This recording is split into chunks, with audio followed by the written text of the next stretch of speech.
Bonjour, bonjour les copains, j'espère que vous allez bien. Vous devez vous dire mais qu'est-ce qu'elle fout celle-là avec sa serviette sur la tête. Comme vous l'avez vu dans le titre, aujourd'hui on va parler cheveux, je vais vous montrer toute ma routine. Donc là autant vous dire que je sors de la douche, donc mes cheveux sont vraiment trempés. J'ai quand même pris le temps de me maquiller pour vous faire un petit peu honneur. Donc on va passer dans la salle de bain et je vais vous montrer tous mes produits, comment je fais mon brushing, tous mes secrets. En vrai j'ai pas vraiment de secrets mais je vais tout vous montrer de A à Z. Donc c'est parti, on y va. On se retrouve dans ma salle de bain, je ne sais pas si ça sert à quelque chose. Oula, je pense que oui, ça sert à quelque chose. Est-ce que c'est mieux? Est-ce que vous me voyez mieux? Je vais enlever ma petite serviette et on va commencer...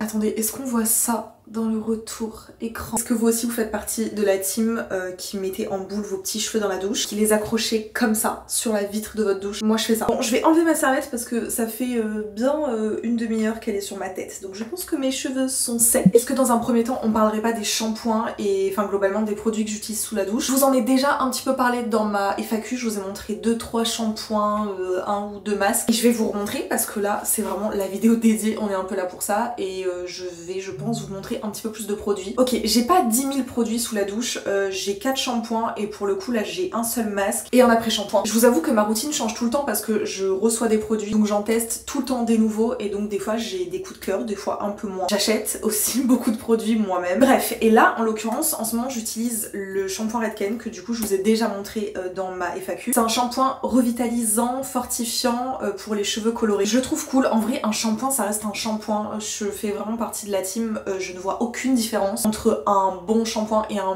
moins bon shampoing. En fait à partir du moment, comme je l'ai dit dans l'autre vidéo encore une fois, où il me fait pas les cheveux poreux et hyper lourds et tout et qui me décolle un peu les racines, moi ça me va. Et j'ai trouvé de très bons shampoings à 4-5 euros comme de très bons shampoings à genre 40 euros. Je pense qu'il y en a vraiment pour tous les goûts, tous les prix et ça je crois que ça coûte pas extrêmement cher et c'est quand même Redken, donc ça fait partie de L'Oréal Professionnel, donc je pense qu'il doit pas être donné non plus. Donc lui je l'ai fait en premier shampoing et en deuxième shampoing j'ai fait celui-ci. C'est la marque, c'est quoi la marque en fait? Est-ce que c'est Authentic Beauty Concept la marque? Ou est-ce que... oui c'est ça. Lui aussi je vous en ai déjà parlé, c'est un shampoing pour cheveux secs, il est hydratant, donc il y a des shampoings vraiment nourrissants, des shampoings hydratants. Pour mon type de cheveux aujourd'hui, sans que je les laisse naturels, donc naturellement ils sont genre ondulés, je vais pas dire bouclés parce qu'il y a la police des boucles. Je pense que mes cheveux naturellement ne sont pas bouclés, mais je suis quand même de la team. Dans les boucles, il y a plein de types de boucles, donc on peut pas dire que les boucles c'est un seul type de cheveux. J'ai les cheveux bouclés si on va par là, mais mon type de cheveux bouclés c'est juste des ondulations. Bref, pour moi j'ai raison. Donc lui je le fais en deuxième shampoing parce que je veux vraiment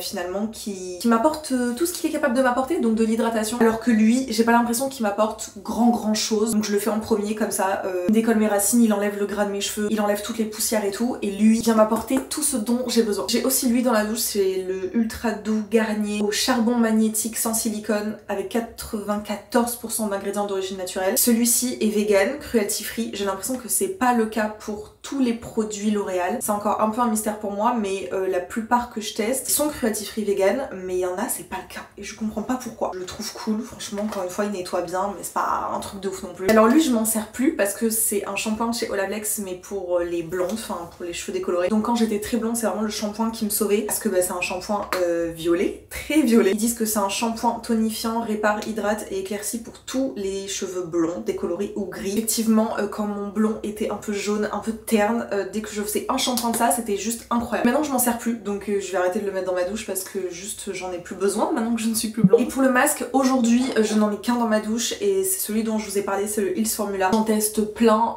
encore une fois il y en a que j'aime plus ou moins. Le deuxième produit aussi que j'utilise dans ma douche c'est le après-shampoing aussi de Hils Formula et en fait j'avais le shampoing ressemblait exactement à ça mais ça c'est ce dont je vais vous parler plus tard. C'est le sérum protecteur, ça je le mets après la douche. Mais en gros c'est un coffret où j'avais vraiment le shampoing, l'après-shampoing et le sérum protecteur. Je l'ai acheté 2 fois et j'aimais bien le shampoing mais il me faisait les cheveux poreux quand je mettais que lui, donc je l'utilisais en tant que premier ou deuxième shampoing, je sais plus ce que je faisais. Et du coup je l'ai terminé et je suis bien contente parce que pour le coup je l'aimais pas de ouf, donc comme quoi dans une même marque et même dans une même gamme il y a des produits que j'aime et d'autres que j'aime pas du tout. Cet après shampoing exceptionnel, ce masque exceptionnel, vraiment cette marque je la trouve trop top. On va passer à une étape aussi très importante, c'est l'étape qui arrive là, c'est-à-dire les soins juste avant le brushing qui sont selon moi extrêmement importants. Je vous explique, quand je sors de la douche la première chose que je fais c'est m'appliquer ceci. Alors là aujourd'hui c'est le brumisateur de séchage volumisant Olaplex. Bon il est pas exceptionnel, j'en ai connu des mieux, quoique j'en ai jamais connu des très bons non plus.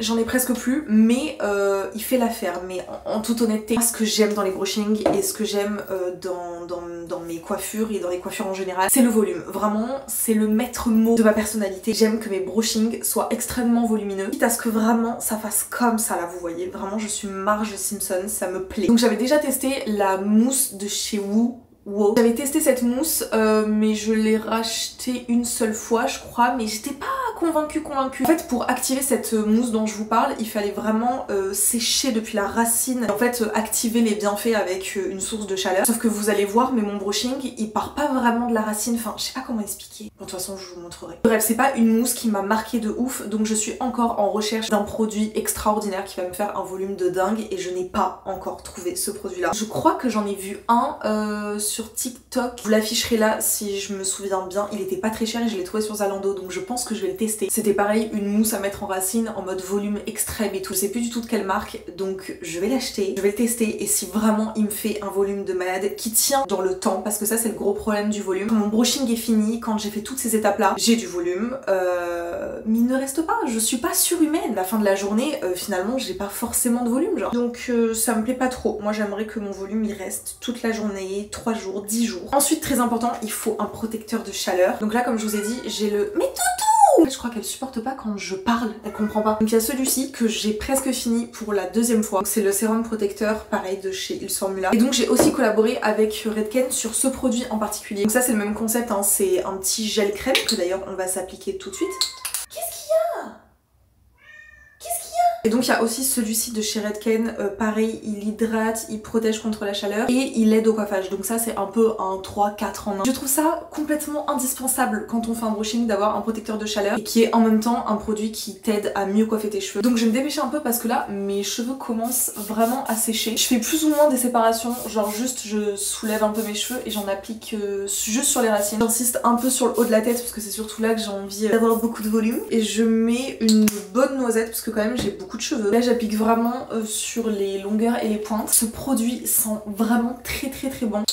Mes cheveux sont de toute façon tellement difficiles à discipliner que peu importe le produit, je pense que je verrai pas vraiment de différence. Mais je sais que je l'ai appliqué et donc psychologiquement je me dis que ça doit fonctionner. Quand j'ai fait ça, je viens brosser mes cheveux avec la meilleure brosse de tous les temps qui est remplie de cheveux, ça me dégoûte. C'est celle-ci, c'est la Tangle Teaser je crois. Elle est trop bien. En fait c'est une brosse, si je me trompe pas, qui est faite pour les cheveux mouillés parce que on a beaucoup entendu que coiffer ses cheveux quand ils étaient mouillés ça les abîmait. Je sais pas vraiment si c'est le cas, selon moi quand tu brosses de manière délicate, il n'y a pas de raison que ça abîme vraiment tes cheveux. Et effectivement, je sais que les cheveux sont beaucoup plus sensibles et vulnérables quand ils sont mouillés. Tout simplement, cette brosse est faite pour coiffer des cheveux mouillés. Des fois, quand par exemple je m'applique mon masque, je la prends sous la douche, je brosse mes cheveux et donc je fais pénétrer mon masque comme ça pendant genre 5-10 minutes. Donc une brosse, je trouve que c'est un super investissement. On pourrait croire qu'une brosse c'est une brosse, mais je peux vous assurer que j'ai eu des brosses dans ma vie qui étaient terribles. J'ai bien fait pénétrer les produits en brossant les cheveux, donc ça c'est top. Je vous ai pas dit, mais il y a une étape que je fais genre 1 à 3 fois par mois, c'est de mettre le Olaplex numéro 3. En gros ce produit, comment vous le décrire si vous le connaissez pas, à utiliser avant le shampoing, ça évidemment ce n'est pas un après-shampoing, c'est un réparateur. En fait comment tu dois utiliser, tu dois humidifier les cheveux, pas qu'ils soient trempés mais vraiment humidifiés. Moi j'ai un sorte de brumisateur, je sais pas où il est, mais je me vaporise un peu d'eau sur tous mes cheveux, je fais des séparations et au début je l'appliquais toute la nuit, mais apparemment c'est pas vraiment ce qu'il faut faire, en fait ça sert à rien, parce que de toute façon à partir du moment où ton cheveu est suffisamment réparé et nourri, il va pas en absorber plus du produit. Donc en vrai dans un sens ça vient presque étouffer ton cheveu, donc c'est pas forcément ce qu'il faut faire. Donc j'ai remarqué qu'en le laissant poser juste 10 minutes comme il le conseille, mes cheveux étaient beaucoup plus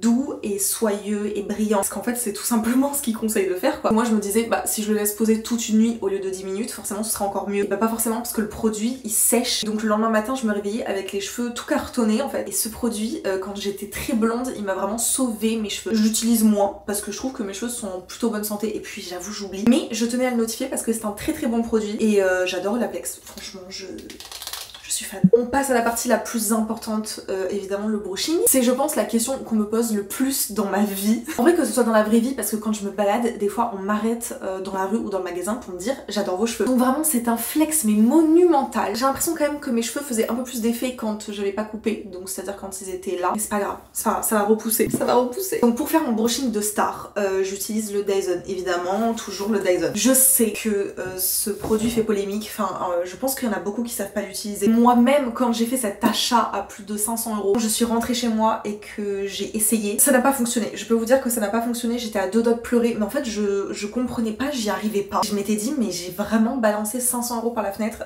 La réponse est non. Faut vraiment apprendre à le connaître. Et je suis quand même persuadée qu'il est pas fait pour certains types de cheveux. Je suis persuadée également que ça tient beaucoup moins longtemps qu'un lisseur ou qu'un boucleur lambda. Genre imaginez-vous quand même, par exemple, c'est sûr que si vous vous lissez les cheveux ou vous bouclez les cheveux avec un lisseur où littéralement il y a 2 plaques chauffantes à 210 degrés, votre cheveu il est brûlé de la tête aux pieds. J'étais la première à faire ça au collège et au lycée, donc je ne vous juge pas. Alors que lui, donc le Dyson Airwrap, son principe repose littéralement sur l'utilisation de l'air pour créer des boucles ou quoi. Forcément ça minimise un petit peu les dommages que ça peut causer aux cheveux. Donc forcément dans un sens ça tient un petit peu moins dans le temps. Donc je peux très bien comprendre que c'est complètement frustrant quand t'as passé 2 heures à faire ton brushing, que finalement je suis la première à le vivre, tu sors dehors et s'il y a un peu trop d'humidité, les cheveux gonflent et deviennent un petit peu comme avant que tu fasses ton brushing, c'est-à-dire ça. Si je sors dehors avec le plus beau des brushings et que je me prends la pluie, ça redevient comme ça. Lisseur, boucleur ou Dyson d'ailleurs, mes cheveux c'est un mess total, c'est une catastrophe. D'ailleurs ce petit appareil je crois ne dépasse pas les 150 degrés et tu ne peux pas gérer en fait la puissance de la chaleur. Encore une fois, contrairement à un lisseur ou un boucleur que tu peux mettre à 160, 180, 200, 210, 230, personnellement j'ai fait le parti pris d'avoir des cheveux sains, quitte à péter les plombs parce que mon brushing ne tient pas toute la journée. Donc je vous explique, première étape, je divise toujours mes cheveux en deux et je vais sécher mes cheveux presque dans l'intégralité, genre à 90%. Mais comme j'en ai beaucoup, je dois faire une petite séparation. Donc dans cette jolie petite boîte, vous avez évidemment l'embout, le Dyson. Donc le principe c'est de changer les embouts. Personnellement je n'ai jamais utilisé celui-ci. Je n'ai également jamais utilisé celui-ci, mais je pense qu'en fonction de votre nature de cheveux, de votre coupe de cheveux, du résultat que vous souhaitez, ils peuvent être sûrement très utiles. Vous avez 2 embouts comme ça. Perso j'utilise celui-ci pas vraiment, j'avoue. Des fois je fais des demi-queues et je laisse des petites mèches devant et donc je les boucle un petit peu avec le plus fin. Et globalement je fais mon brushing avec le plus épais. Ça va nous être très utile. C'est littéralement la brosse à brushing, mais c'est pas vraiment ce qui résume mon brushing avec le Dyson, c'est vraiment l'embout que je vous ai montré avant. Évidemment le petit embout sèche-cheveux qu'on va se servir tout de suite. Et à ça aussi, je sais pas si vous savez ce que c'est, mais en fait c'est pour nettoyer l'appareil. Je pense d'ailleurs que là il en a bien besoin, donc en fait je le faufile comme ça. Il y a plein de poussière qui sort parce que le pauvre il est encombré de poussière. C'est parti pour la première étape, je vais sécher mes cheveux. J'avoue que là ils sont déjà pas mal secs, mais c'est surtout à la base que je veux les sécher. Je pense vraiment qu'avec cet appareil, chaque personne qui le possède a sa technique bien à elle de travailler ses cheveux, mais personnellement je me sèche les cheveux à 80-90%. Là c'est très important, ce qui va se passer, c'est la base de mon brushing. C'est-à-dire qu'on va sécher les cheveux tout en les plaquant d'un côté et d'un autre. On ressemble à rien pendant le brushing, mais je peux vous assurer qu'après on slay de fou. Et donc là en fait je vais sécher tout en brossant avec mes mains, avec ma brosse, le cheveu à contresens pour vraiment créer le volume.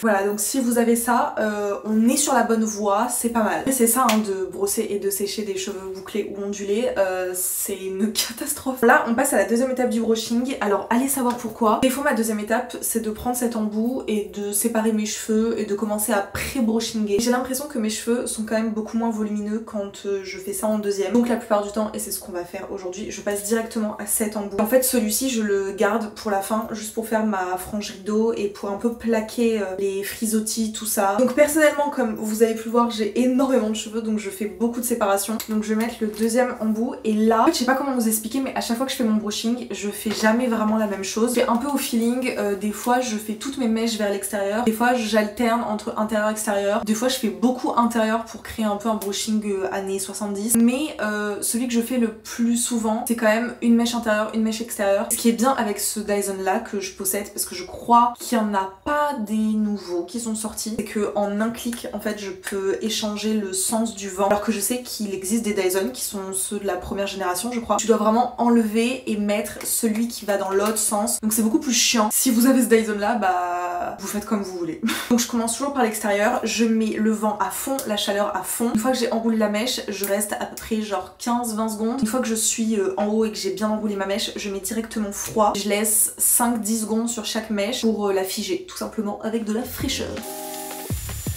Et alors là le secret c'est de ne pas toucher, ou alors quand je touche c'est parce que je la réenroule sur elle-même. Vous voyez que j'ai perdu bien la moitié de mes cheveux. Je la laisse vraiment refroidir et se figer comme ça le temps de littéralement toute ma tête. On va poser des bigoudis. Je trouve que les bigoudis ça change tout. Ça fait beaucoup mieux durer le brushing, c'est beaucoup plus beau. Après faut avoir le temps, mais de toute façon pour faire le brushing que je suis en train de vous montrer, il faut vraiment beaucoup de temps. Je mets 1h30, 2 heures à faire ça, donc c'est une catastrophe. Et personnellement, une fois que j'ai fini ma mèche comme ça, je mets pas de bigoudi parce que le bigoudi, à force d'en avoir 2, 4, 6, 8, ça me gêne pour faire les mèches qu'il y a au-dessus. Donc je fais en fait 2 passages, c'est la raison pour laquelle je mets 1h30. Et que là on va faire un premier passage comme ça sur toute la tête en faisant des séparations. Et une fois que j'aurai fini toute la tête, vous allez voir, je vais faire ma mèche de devant, je vais l'enrouler dans un bigoudi. Je vais partir du haut et je vais mettre des bigoudis, des bigoudis, des bigoudis, des bigoudis jusqu'à arriver en bas. Donc en fait, je monte, je redescends. C'est pour ça que c'est 2 fois plus long. Mais c'est ce que je fais et j'ai des cheveux qui sont quand même pas très disciplinés. Donc c'est ma technique et il y a que ça qui marche pour que le brushing reste un petit peu. Donc là, si vous avez suivi, on a fait extérieur. Donc je viens prendre mon Dyson, le mettre dans l'autre sens et faire l'autre sens.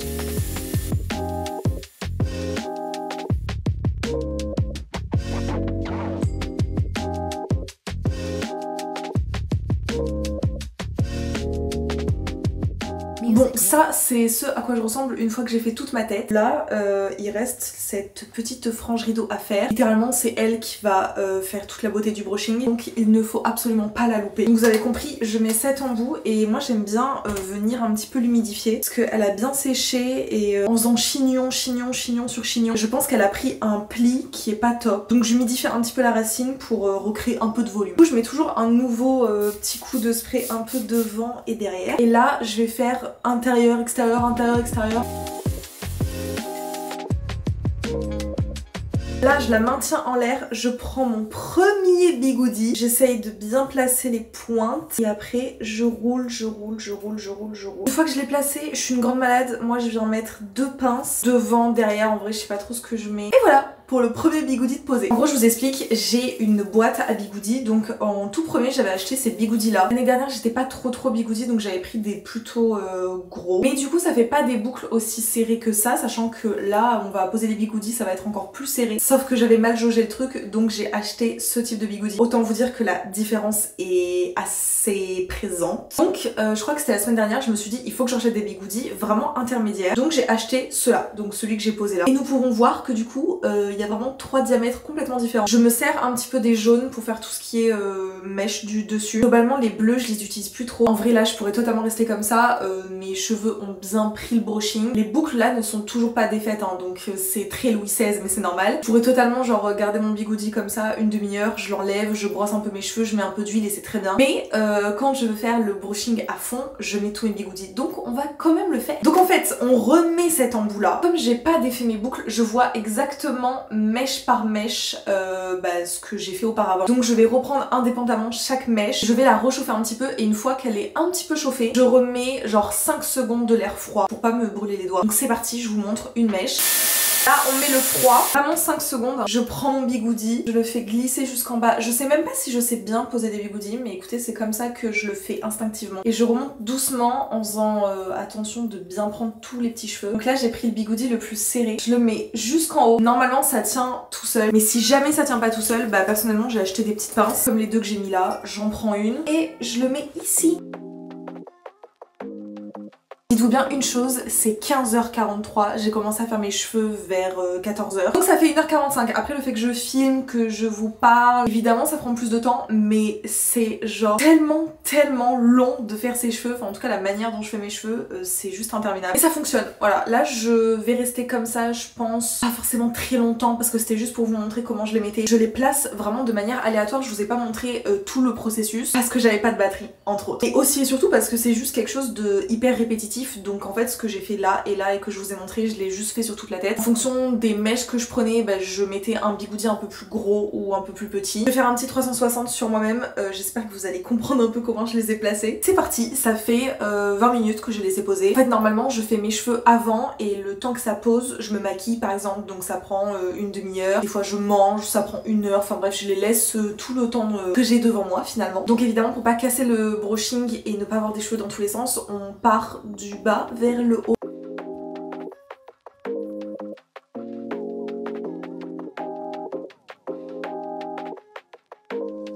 Ok, on arrête tout, là on arrive au moment le plus important. Cette petite mèche va absolument faire tout le brushing. Évidemment ça ne s'arrête pas là, on va coiffer tout ça, on va détendre un peu les boucles, on va hydrater nos cheveux. Moi je mets une huile, celle-ci c'est la 200, elle est très bien, elle sent bon, vous mettez n'importe quelle huile, n'importe quelle crème. Là je viens l'appliquer mais en refaisant un peu quand même la boucle. Et là le moment très important, on vient brosser délicatement. Surtout la racine, je viens pas brosser absolument toute ma chevelure. Je brosse la racine pour que en fait toutes les mèches que j'ai créées avec le bigoudi, elles s'effacent, elles s'estompent un petit peu et que ça se fonde beaucoup mieux. Je brosse comme ça en arrière, je brosse en avant aussi. Et là... Et voilà.